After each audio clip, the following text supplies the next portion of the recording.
Hello guys, today I'm going to tell you about that disclaimer coin. Now before we start the video, let's share my legal disclaimer. This video is only for educational purpose. Do your own research for the investing.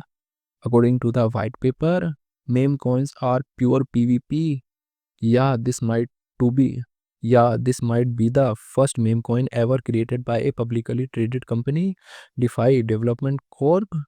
Yeah, maybe it revives the trenches and showcases Solana's superior performance, but still don't buy it. There is no roadmap, no KOLs, no cable, no pitch deck, no white paper, nothing sure.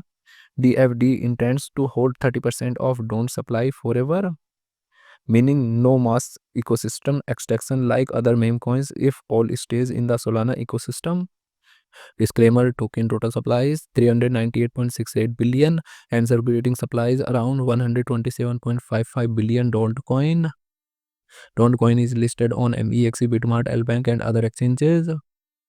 If I share my opinion with you, then this project up to 70% chances is that it is a legit or good project. So guys, don't take my opinion as a financial advice. Do your own research for the investing. Thanks for watching.